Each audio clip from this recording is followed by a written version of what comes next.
বরগুনার বেতাগীতে কোর্টের রায় অমান্য করে এক ব্যক্তির বসতঘর দখলের অভিযোগ উঠেছে। ভুক্তভোগী দেলোয়ার হোসেনের দাবি, একটি সন্ত্রাসী বাহিনী জোরপূর্বক তার ঘরে প্রবেশ করে তাকে মারধর করে এবং বসতঘর দখল করে নেয়। ঘটনাটি ঘটেছে গতকাল কুমড়াখালী বাজার সংলগ্ন গভীর রাতে।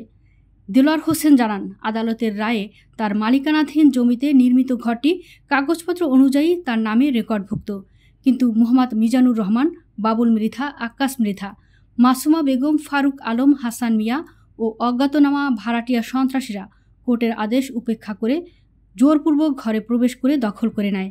তিনি আরও বলেন, আমার কাগজপত্র সব কিছু ঠিক আছে, আদালতের রায়ও আমার পক্ষে, তারপরও তারা এসে আমাকে মেরে আমার ঘর দখল করে নিল।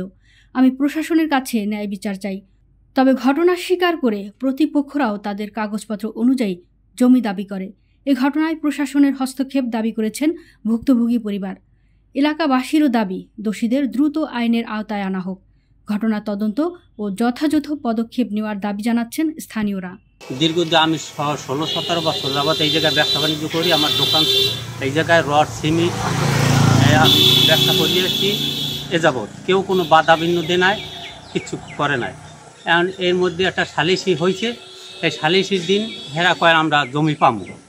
এবার সালিসিরা কইছে যে দেখি কি করতে পারি। এই হাইন দইয়া মার দই হয়েছে, ওই মিজানপুর বসার হাইন দইয়া আমার মারছে, ও যথেষ্ট পরিমাণ মার দিয়েছে। এইবার হেরা ওই ঘরে খাম খাইলে আইয়ে উঠছে। জমি জমার বিষয়টা আমি জানি যতটুকু, এনে আমার প্রায় বয়স 26-এর কোঠায়। আমি দেখছি যে দীর্ঘকাল যাবাই তো মানে ওই দেলোয়ার এই জায়গায় ব্যবসা করে কুমড়াখালীতে। জমি প্রথম করছে ভাড়ায়, পরে জমি কিনে সে ব্যবসা করতে আছে টিনের ঘর উড়াইয়া। অদ্যবধি এই পর্যন্ত আছে। এরপরে ওই জমিটা বায়না সূত্রে আরেকজনের কাছে হস্তান্তর করছে, শাহজাহান গং। তারপরে হে আবার এই বছর ধরনের আমার সামনে ওই বিল্ডিংয়ের কাজ নির্মাণ করিয়া কাজ চলমান আছে এবং এরা প্রায় আপনার এরা খুন করিয়া লাশ গুম করিয়া লাইবে।